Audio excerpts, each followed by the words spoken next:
Amigos, boa noite. Bem-vindos a mais essa palestra pública ao vivo da Escola da Rosa Cruz Áurea. Nessas palestras, nós tentamos trazer para vocês a visão da Escola Espiritual da Rosa Cruz Áurea a respeito dos temas essenciais da vida e também a respeito da busca de um caminho de transformação, de transmutação, de um caminho interior. E como nós estamos nos aproximando rapidamente do final deste ano, um ano tão cheio de experiências para todos nós pensamos que um tema que talvez fosse interessante para vocês fosse justamente sobre o verdadeiro significado do Natal. O verdadeiro significado não do ponto de vista de uma verdade única a respeito desse momento tão importante para todos nós, mas do ponto de vista de uma verdade interior, de uma dimensão interior desse momento que todos nós podemos vivenciar de uma maneira ou de outra. E essa é a razão pela qual pensamos em falar hoje à noite com vocês a respeito do Natal e a espiritualidade, ou seja, essa dimensão interior, da verdade interior do ser humano, trazendo uma chave de transmutação, uma chave de transformação que normalmente está associada à ciência alquímica.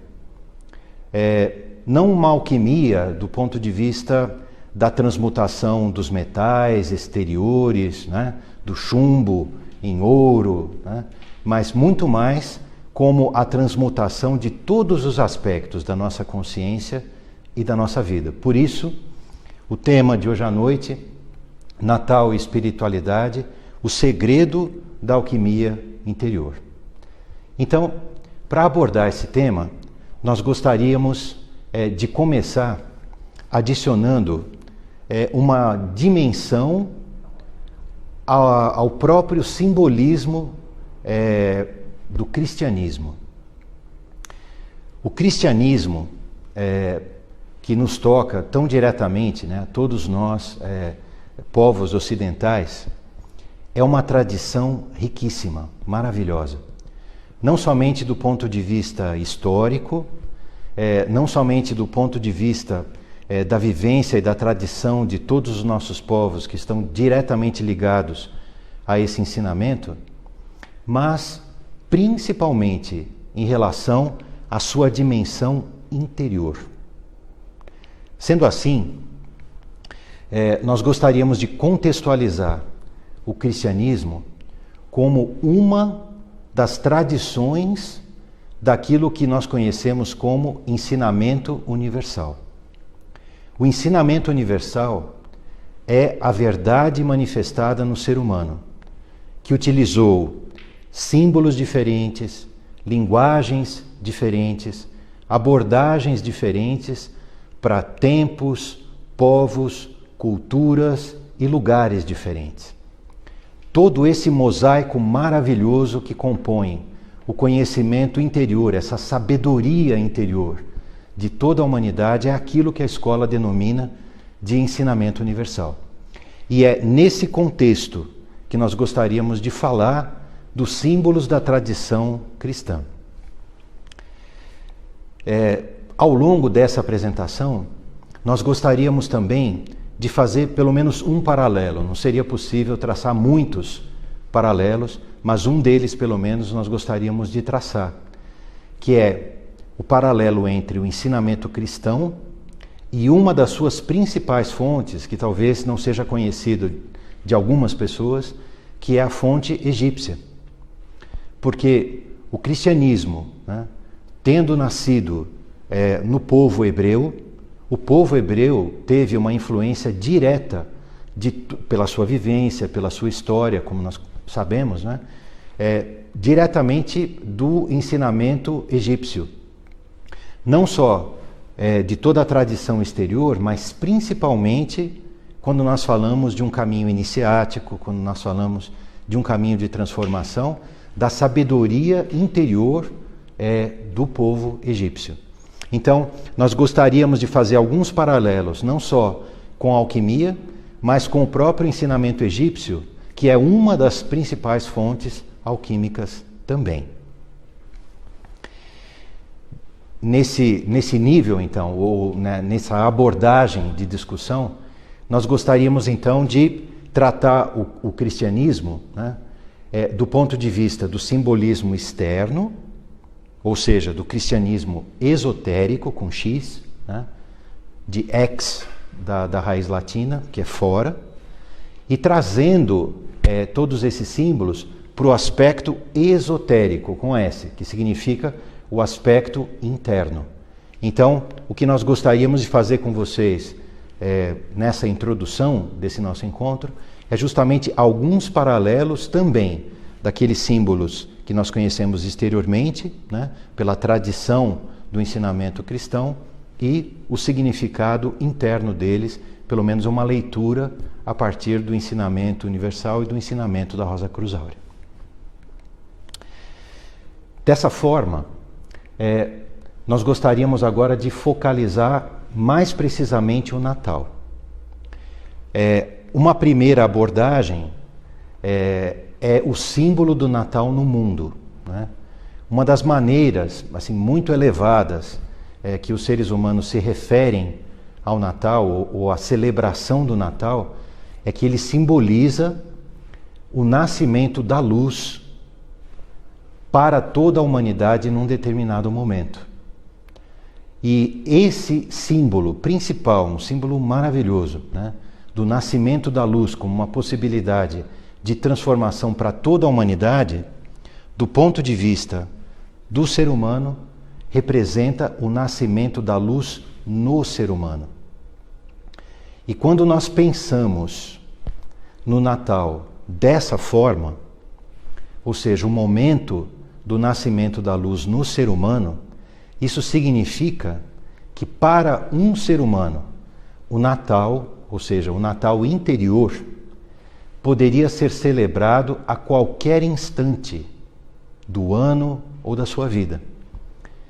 E a partir do momento em que essa luz, ou seja, esse princípio universal, tem a possibilidade de nascer dentro do ser humano, o ser humano celebra a festa do Natal pela primeira e pela única vez. E por que nós dizemos pela primeira e pela única vez? Porque essa celebração, diferente do símbolo externo, que colocado nos nossos calendários tem a grande utilidade de nos colocar de novo diante do principal objetivo, talvez do único e verdadeiro objetivo da vida do ser humano, que é o nascimento da luz. No momento em que a luz nasce dentro do ser humano e ele celebra esse momento, a sua vida nunca mais vai ser a mesma.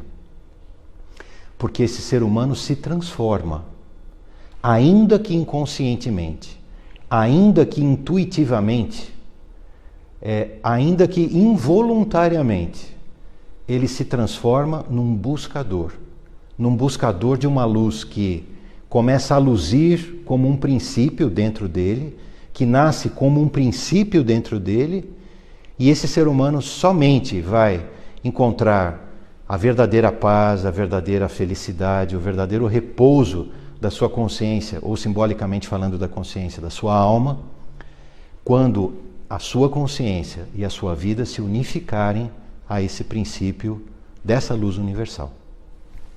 Muito bem. Então, para prosseguir, né, com essa nossa introdução, falando um pouquinho agora sobre cristianismo e alquimia. Como nós podemos contextualizar e ao mesmo tempo traçar alguns paralelos entre as metáforas cristãs, tanto exteriores quanto interiores, e a ciência da transmutação da alquimia. Vamos começar falando um pouquinho das festas cristãs ou das celebrações cristãs. Seguramente todos nós conhecemos duas, né? Independente da nossa tradição ligada ao cristianismo ou não, né? Até pelos próprios costumes sociais, nós conhecemos diretamente o Natal e a Páscoa, né? Essas duas celebrações fazem parte de 4 celebrações principais cristãs. Não só o Natal e a Páscoa, mas também o Pentecostes, que é conhecido por muitos, e uma 4ª festa, que era celebrada na Idade Média, em alguns locais, e que não é conhecida de muitos, mas que é a Manissola. Então, essas 4 celebrações cristãs tinham não somente o significado da narrativa dos personagens ou das personagens do Evangelho, o Evangelho é a grande epopeia cristã, assim como a Odisseia, a Ilíada, o Bhagavad Gita, né? E outros grandes livros de outras tradições e povos. Mas essas 4 festas representavam 4 momentos de transformação. E a sua origem é muito mais antiga. E a sua origem está ligada ao conhecimento universal, ao ensinamento universal. E quando nós mergulhamos nessa base, nós enxergamos a conexão com as tradições de outros povos.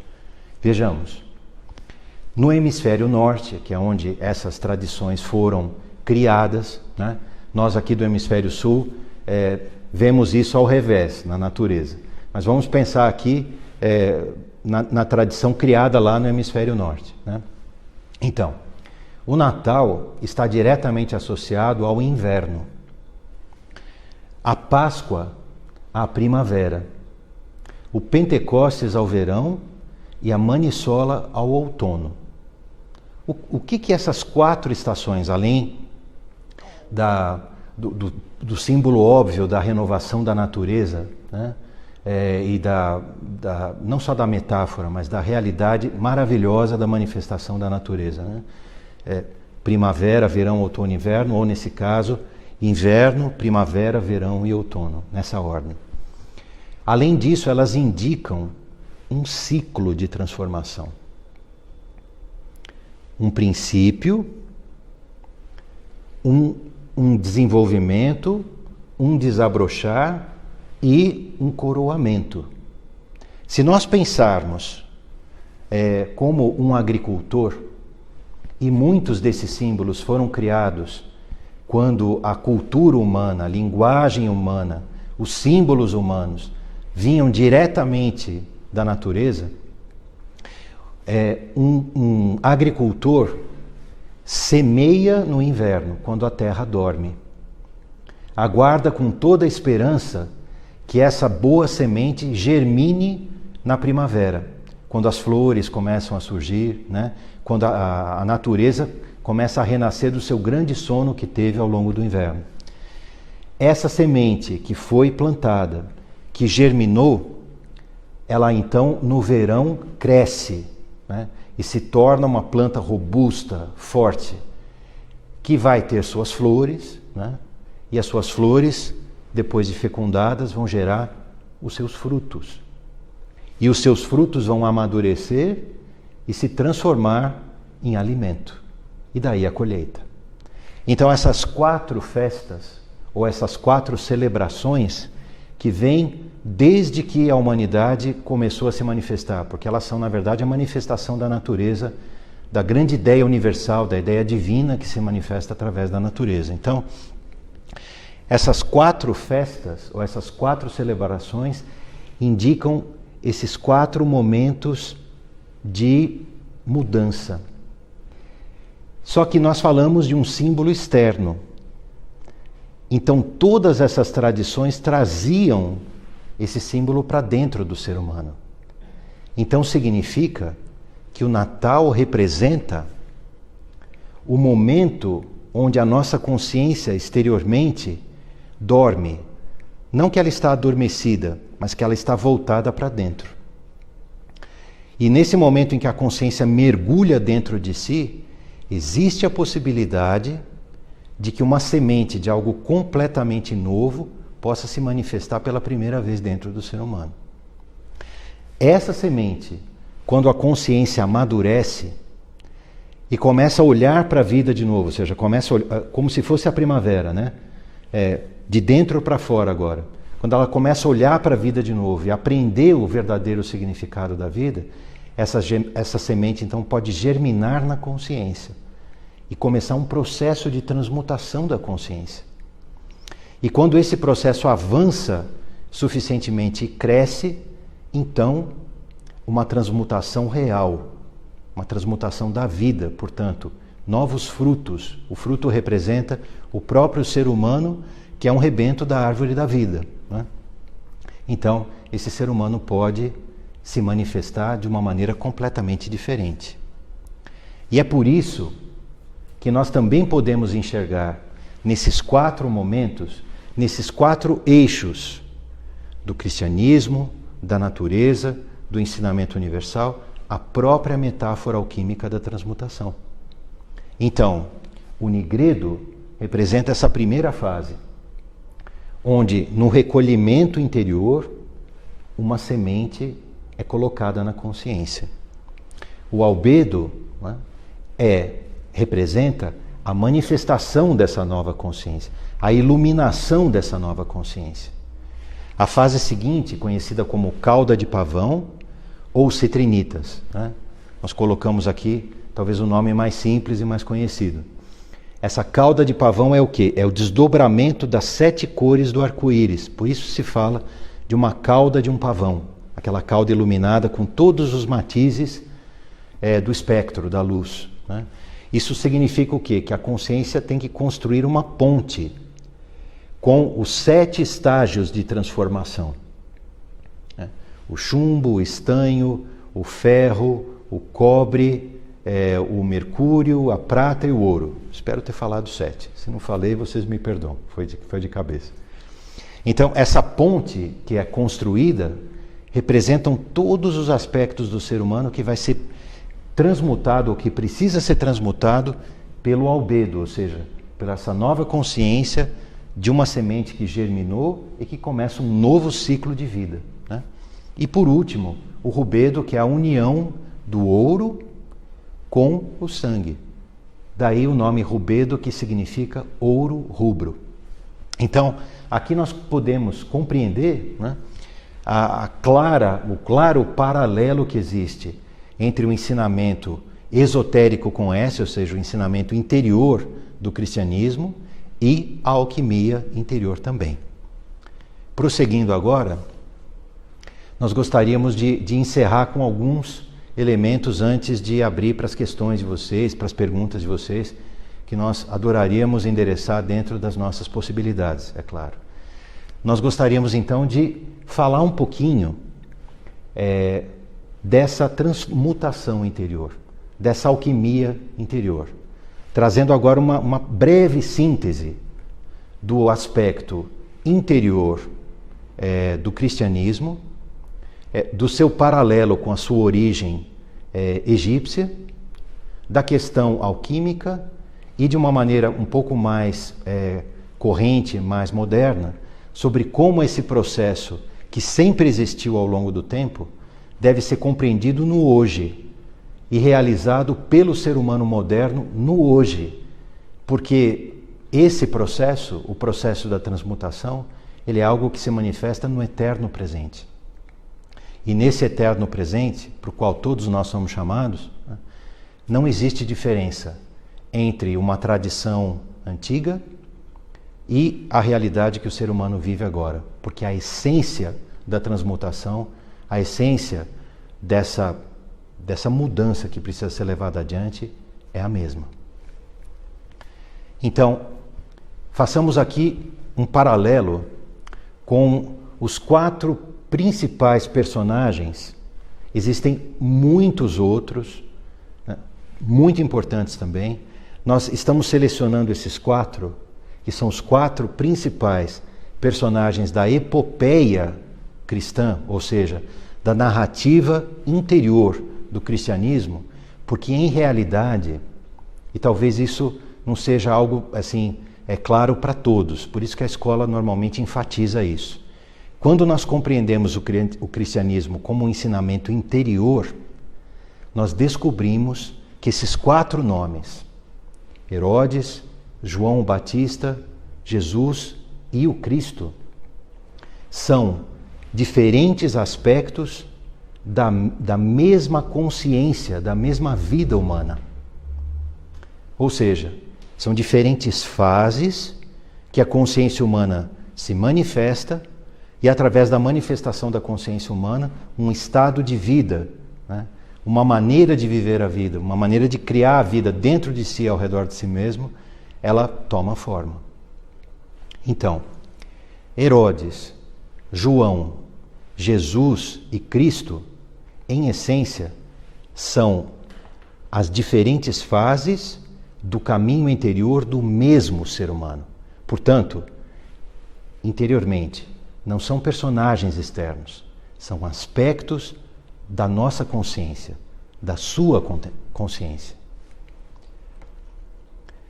Quando nós fazemos o paralelo com o ensinamento egípcio, e aqui tomando um símbolo que já citamos em ocasiões anteriores, mas é que é um símbolo tão eloquente que vale a pena aludir novamente a ele. Esses 4 personagens são vistos em um dos lugares assim mais magníficos e talvez mais icônicos a respeito da cultura de todo o Egito, que é o templo de Abu Simbel, que fica bem ao sul do Egito, ali na fronteira, onde na última parede, né, ou seja, no aspecto mais interior, que representa o arquétipo mais profundo do ser humano, nós vemos 4 figuras sentadas, uma ao lado da outra. Ptah, que é o deus da escuridão, Ramsés, que representa uma nova consciência que começa a nascer no ser humano, Ramsés mesmo, na forma de Osíris, ou seja, na forma do deus grego, ou seja, a consciência humana já unida ao princípio universal, simbolicamente a divindade que se encontra dentro dela, e por último, o aspecto mais espiritual possível, ou seja, Horus, que é o deus falcão, que é aquele que representa a descida, a manifestação do espírito na consciência do ser humano. Então, sabendo que existe uma relação direta entre essas tradições, e que nós poderíamos até dizer que em muitos aspectos uma fluiu da outra, né?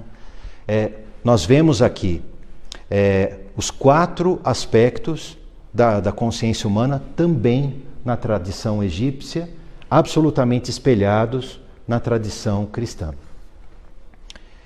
E é por isso que nós falamos, né, que esses 4 aspectos, ou esses 4 personagens, representam os 4 diferentes estágios da transformação da alquimia. Ou seja, nós poderíamos, olhando para cá, enxergar também o nigredo, o albedo, o rubedo, a cauda de pavão, e o rubedo. Se voltássemos, também poderíamos pensar no Natal, na Páscoa, no Pentecostes e na Maniçola. E também pensar numa semente que surge numa consciência. O semear. Depois essa semente que germina. Depois essa semente que cresce, né, amadurece e dá os seus frutos. Então, da natureza, das tradições, até a realidade mais interior e mais presente do ser humano. Vamos falar um pouquinho sobre essa primeira etapa, o despertar da consciência. O que é isso? Além da nossa identidade, além daquilo que eu e você chamamos de eu mesmo, e que é esse ser indefinível, porque não é meu nome, não é onde eu nasci, não é minha profissão, não são meus gostos particulares, ou seja, nada do que eu uso para tentar definir a mim mesmo, define a mim mesmo. O eu é essa consciência que sempre existe, sempre se manifesta e é indefinível. No estágio onde nós nos encontramos agora, nós parecemos muito, né, com Herodes ou com Ptah. Por quê? Porque quando a consciência humana acredita que o seu centro, o seu eu, são os seus pensamentos, são os seus gostos, são os seus desejos, são os seus condicionamentos e tudo mais, ela vive uma falsa identidade, ela vive um eu, em linguagem psicológica, identificado, ou seja, um eu colado a esses véus. Então ela vive uma identidade ilusória. Então, além dessa identidade ilusória, como a essência mais profunda dessa percepção, dessa consciência de si, que nós poderíamos dizer, existe um princípio muito mais profundo. Um princípio que é o mesmo em você, em mim, em todos. Ele é a eternidade no tempo. Ele é a ubiquidade no aqui. A eternidade no agora. Ele é o princípio universal, a consciência universal, da qual a consciência do ser emana, como um espelho, como uma imagem. É essa semente, é esse princípio que se encontra dormindo profundamente no inverno da nossa consciência, que precisa ser tocada. Tocada para que ela se torne de novo ativa.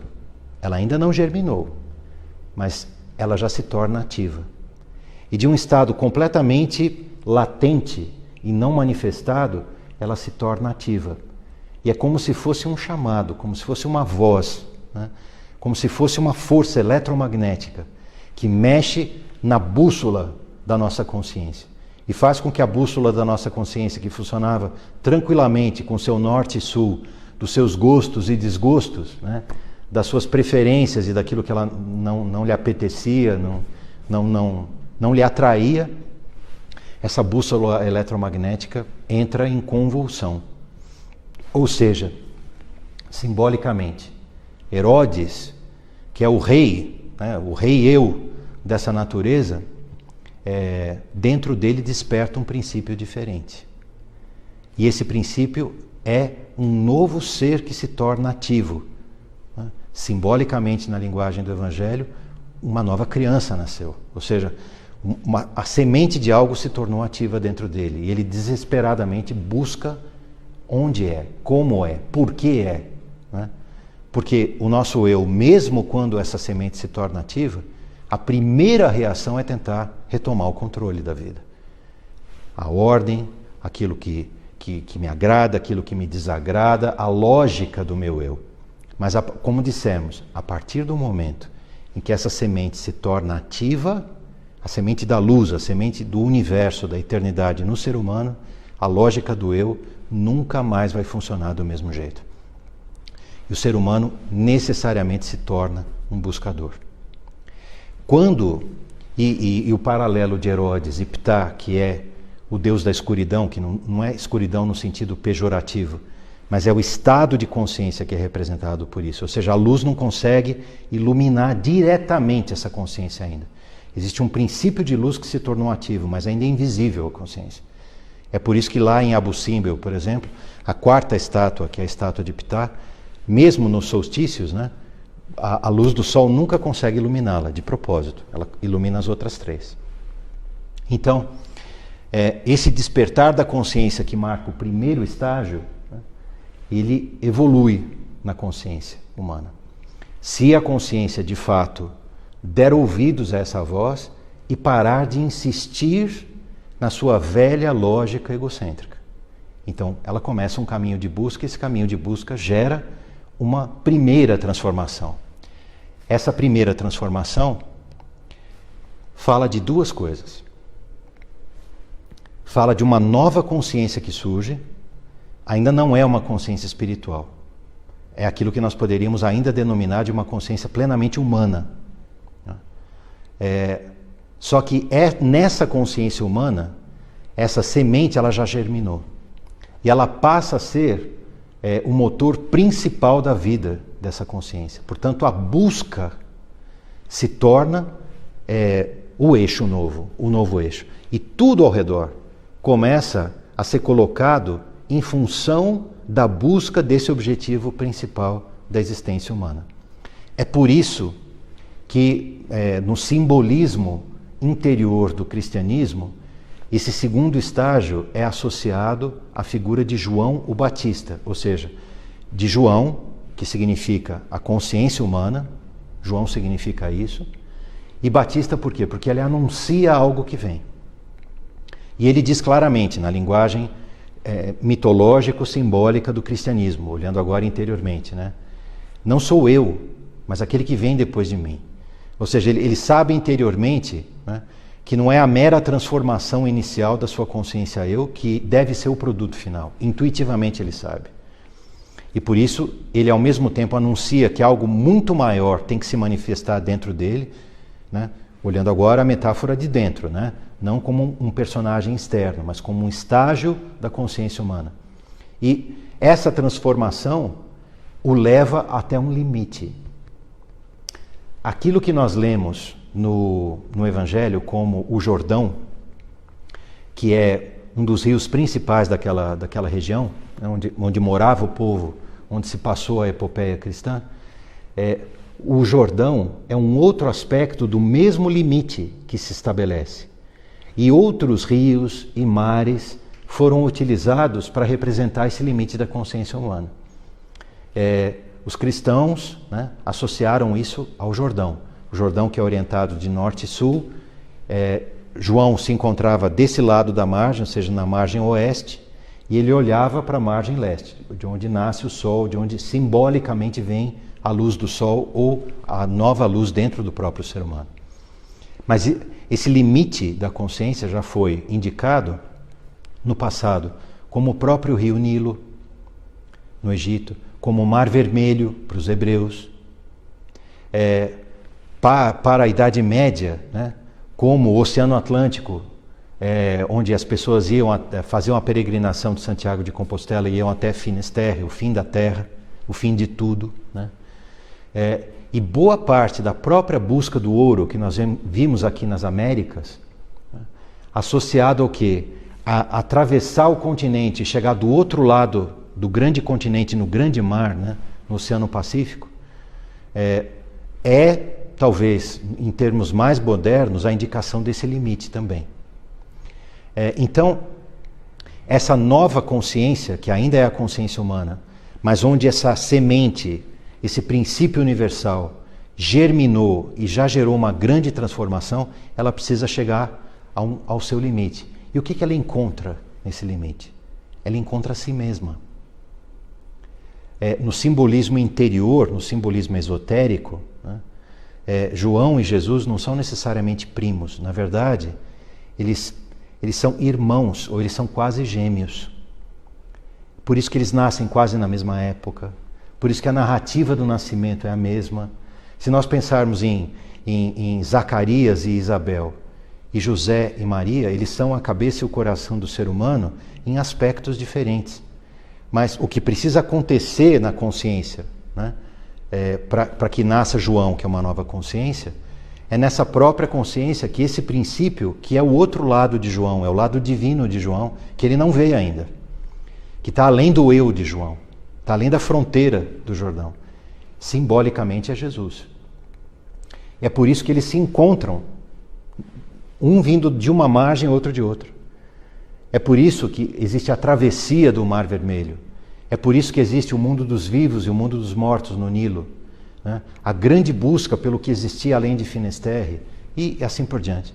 Então, intuitivamente o ser humano, onde a semente do universo, que é o princípio universal, a centelha do espírito, né? A joia de lótus, tantos nomes já foi dado para isso. Quando essa semente se torna ativa e germina, a consciência buscadora vai buscar o caminho da transcendência, necessariamente, até que o encontre. E quando ela encontra, e existe um símbolo no Evangelho lindíssimo, né, que precisa ser bem compreendido, que João é decapitado. Isso não é a morte de João.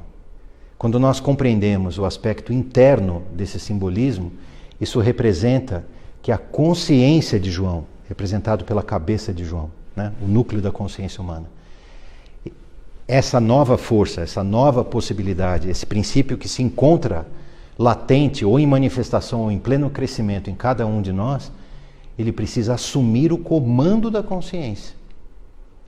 E esse princípio assume o comando da consciência.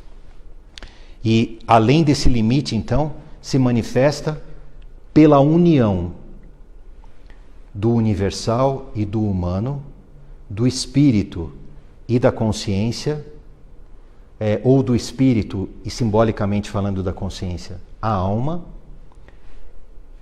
surge uma consciência espiritual, ou seja, uma consciência onde a força do universo flui não mais apenas como um impulso, não mais apenas como uma força magnética que empurra adiante ou uma compreensão intuitiva, mas a força do espírito se une corporalmente, organicamente à estrutura da consciência.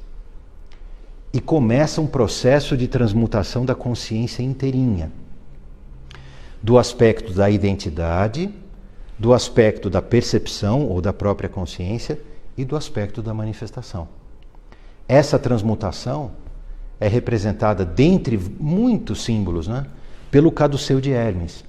Vocês seguramente conhecem isso, é símbolo de algumas profissões, como a da medicina, representado pelo quê? Pelas duas serpentes que se entrelaçam e pelo bastão central, com um grande círculo alado, com duas asas embaixo, e um círculo onde tudo se apoia embaixo. Isso, além de ser o símbolo da árvore da vida, é o símbolo da nova consciência no ser humano. Porque quando nós pensamos na nossa coluna, no sistema simpático e parasimpático e todos os centros energéticos que existem ao longo dela, o que ocorre? Ocorre o renascimento dessa consciência e ela se torna de novo a árvore da vida.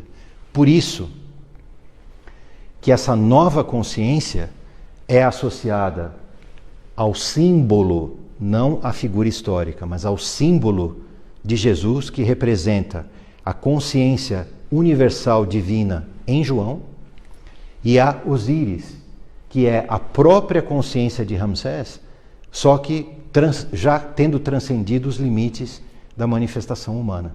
Por isso que é o próprio Ramsés na figura de Osíris. Então, isso nos leva à última da quarta fase alquímica, porque aqui também podemos ver o nigredo, o albedo, a cauda de pavão, onde a cauda de pavão com os seus 7 aspectos, as suas 7 cores ou 7 chakras, constrói essa ponte entre o divino e o humano. E a última fase é justamente o quê? O símbolo de Cristo, o símbolo de Horus, o símbolo da plenitude do renascimento, do rubedo da alquimia, onde o ouro do espírito se une indissoluvelmente à forma, ao sangue humano, simbolicamente falando. E é por isso que esse novo caduceu de Mercúrio, essa nova consciência, necessariamente transmuta todas as vestes da alma.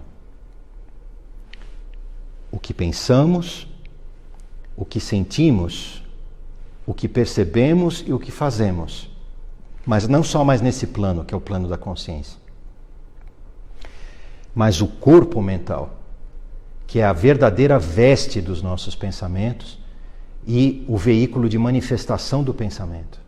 O corpo astral, que é o corpo da energia emocional individual do ser humano, que é completamente transmutado, transfigurado por essa nova consciência espiritual.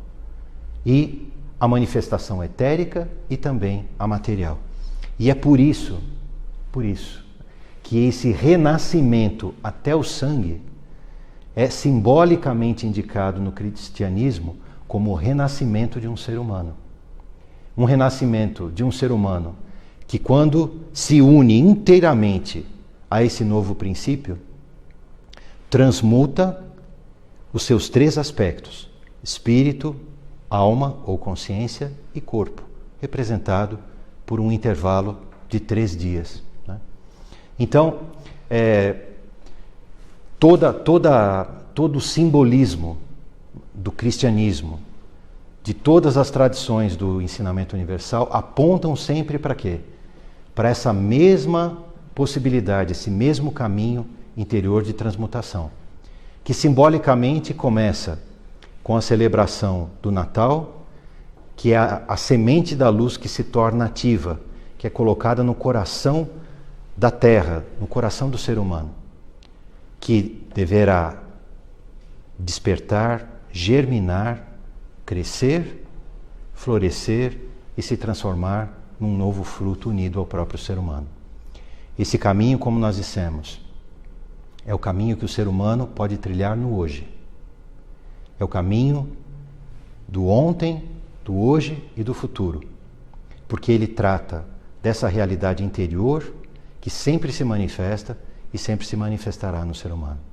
E em essência, amigos, a realização desse caminho, e não somente o conhecimento dele, é o objetivo de todas as escolas espirituais do passado e também da escola espiritual que se manifesta no presente, e um dos seus raios da escola espiritual é a escola da Rosa Cruz Áurea.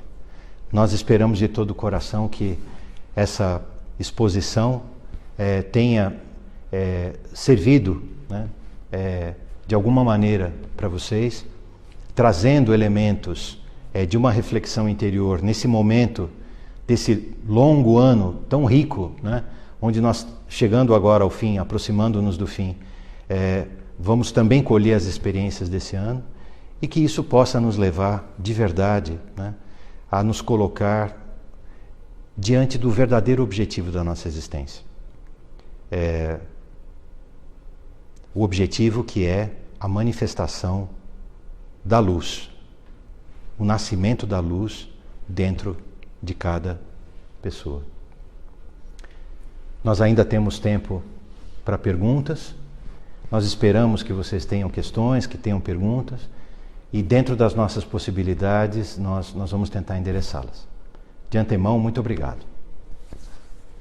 Neto, o Cláudio pergunta: em relação ao despertar do estado de consciência de cada um nesta época do ano, Natal, a fraternidade espiritual intensifica ou se vale desta maior abertura das pessoas para ajudá-las em sua busca de uma nova consciência? Cláudio, seguramente que sim. Se nós pensarmos até no simbolismo do Natal e do Hemisfério Norte, o Natal é celebrado quase no solstício de inverno. O solstício de inverno, ele é o momento onde o eixo da Terra, no Hemisfério Norte, aponta muito mais para o espaço interestelar, né? Para o espaço intercósmico, do que para o nosso Sol. Isso significa o quê? Uma diminuição da luminosidade, naturalmente, uma maior introspecção, né? Os dias são mais curtos, é mais frio e tudo mais. Só que esse momento, que também é vivido com a mesma intensidade que nós vivemos aqui no Hemisfério Sul, né? Ou seja, não é necessariamente o aspecto externo que determina, mas o final desse ano, principalmente para a cultura ocidental, né, representa o quê? O final de um ciclo. E normalmente é no final de um ciclo, antes de que um novo ciclo comece imediatamente, porque o inverno marca ao mesmo tempo o final do ciclo e já o começo do próximo, né? Mas são nesses momentos de alfa e de ômega, no momento em que aquele símbolo da eternidade, que é a serpente, que com a sua cabeça morde a ponta do seu próprio rabo, né, e forma o alfa e o ômega, o fim e o começo de um ciclo, são nesses momentos onde a humanidade é colocada diante de tudo aquilo que ela fez. E necessariamente, ainda que as pessoas não queiram, ainda que as pessoas, assim, isso gere incômodo e tudo mais, essa época do ano faz as pessoas refletirem. E à medida em que a consciência vai amadurecendo, né, e se nós pensarmos aqui na fraternidade, como você disse, como algo muito próximo de nós, o que é a fraternidade, né? São seres distantes, em outras esferas e tudo mais? Não. A fraternidade é a grande inteligência humana que se abriu à inteligência cósmica e se uniu a ela. Então, essa inteligência, que se manifesta em todos os aspectos da nossa vida, ela se faz muito presente quando o ser humano se pergunta se tudo aquilo que ele fez faz sentido. E ele se pergunta, ainda que inconscientemente, será que vale a pena fazer tudo isso de novo? Será que tem sentido essa nova roda como um esquilo dentro da rodinha? Claro, a nossa vida precisa continuar, os nossos papéis estão lá, a nossa família depende de nós, nós temos as nossas responsabilidades, somos cidadãos responsáveis, né? Mas a verdadeira essência é algo latente e que pede uma resposta. Então, que bom seria, não é? Se em períodos assim, uma grande quantidade de seres humanos de verdade se perguntasse qual é o verdadeiro sentido da sua existência. Que muitos possam perguntar isso, né? Espero ter te ajudado um pouquinho. O Flávio pergunta, sobre os símbolos egípcios, o que seria simbolizado pelo olho de Horus? Uma maneira de você ver esse símbolo, né, que é o olho de Horus, o olho que Horus oferece de si mesmo para que seu pai Osíris renasça. O olho, né, é um dos aspectos associado a um dos raios do espírito, principalmente, que é o raio da visão interior ou o raio da inteligência. O espírito também pode ser visto como a capacidade da visão interior da alma. Então, o olho de Horus representa o quê? Não apenas um símbolo místico numa tradição antiga e tudo mais, ou mesmo um amuleto, né, pela sua forma e coisas assim. Mas principalmente o quê? A visão interior da consciência humana que tem que ser despertada, iluminada e manifestada por essa união consciente com o espírito. Por isso, né, que esse olho do espírito, ou o olho que tudo vê em outras tradições e assim por diante, né, representa essa oitava superior da consciência humana, quando ela ultrapassa as barreiras do seu egocentrismo e gradativamente se une à radiação universal do espírito, que em muitas tradições pode ser vista como cétupla, né? Não necessariamente é só assim, isso é um símbolo também. Mas como o ser humano tem 7 centros de energia, né, e o ser humano olhando a luz no prisma, vê 7 cores, ouvindo o som, ouve 7 notas e tudo mais, ele vê o espelho de si mesmo.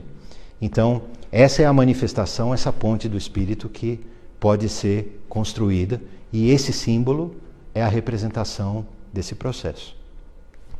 Não sei se ajudou você, espero que sim, um pouquinho pelo menos. O Denis pergunta, qual é o primeiro passo para o desenvolvimento da consciência? Denis, quando essa semente, esse princípio universal, que é o verdadeiro centro real da nossa consciência e do nosso ser, quando ele desperta, ou seja, quando já houve experiências o suficiente para que a nossa consciência amadurecesse e percebesse que o mundo e a realidade vai muito além dela mesma, né? Ou seja, que ela despertasse, esse princípio se torna ativo e ele se torna nessa voz que transforma o ser humano num buscador. O primeiro degrau desse caminho é o autoconhecimento. Por que o autoconhecimento? Por que os gregos, nas suas escolas, né, e depois levaram isso para o Egito também, né, e talvez até tenham trazido de lá, por que eles colocavam o autoconhecimento como primeiro aspecto? Né? Por que se dizia, homem, conhece-te a ti mesmo, ou ser humano, conheça-te a ti mesmo? Porque se a nossa consciência não aprender o que ela é e o que ela não é, ela nunca vai reconhecer o verdadeiro ser se manifestando nela. E ela vai continuar iludida com o seu eu. Continuar iludida com a sua consciência egocêntrica.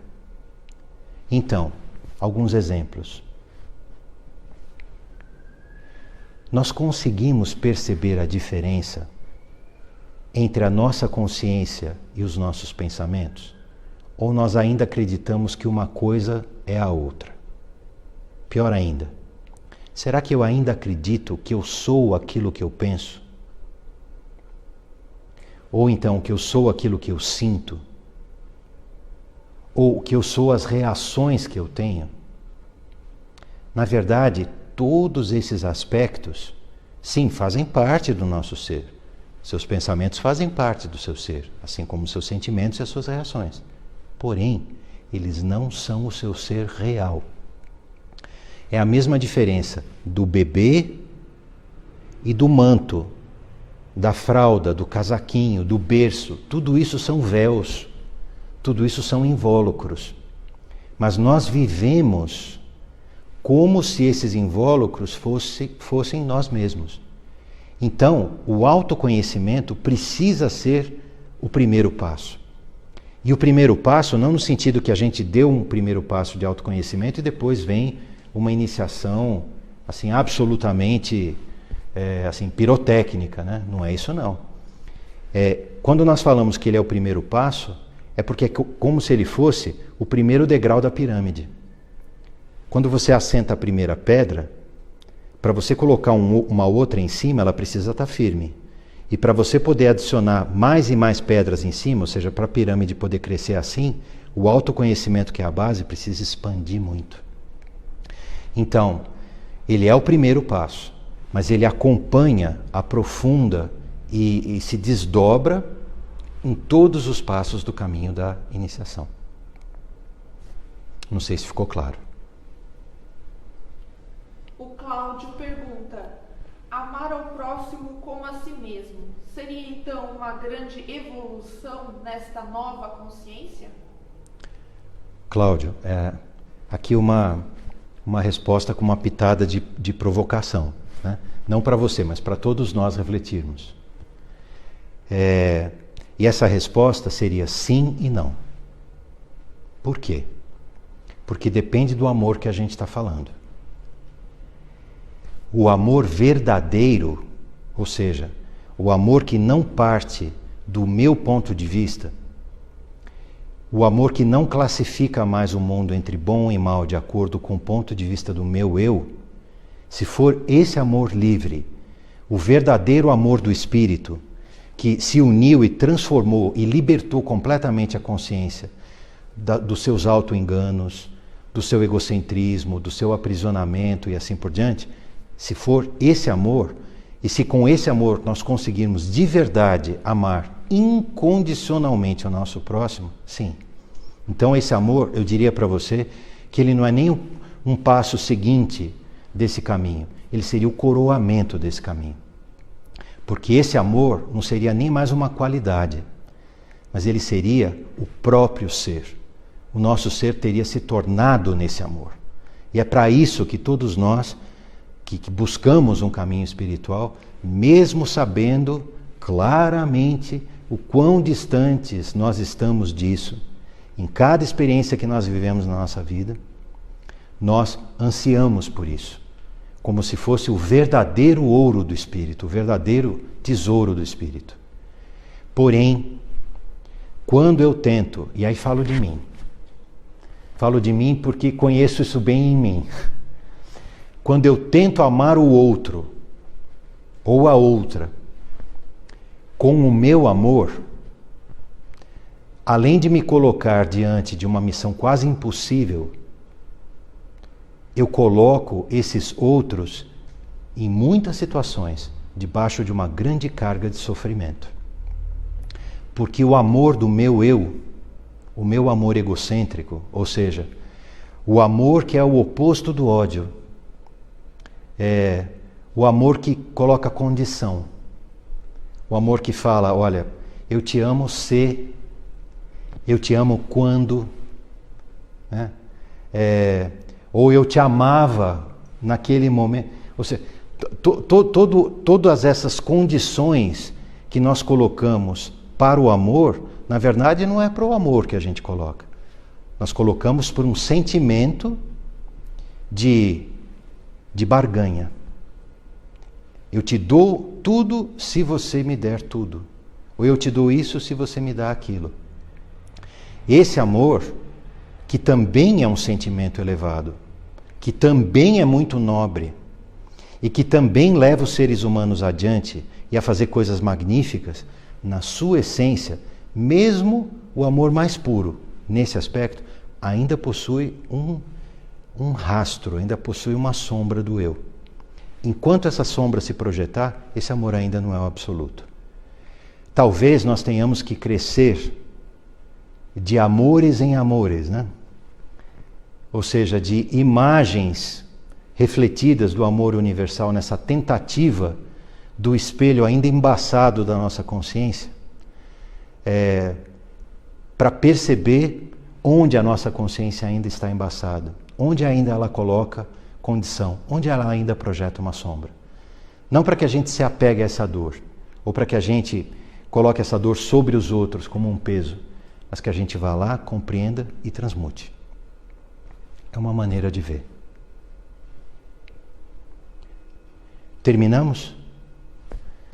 Bem, muito obrigado pelas perguntas.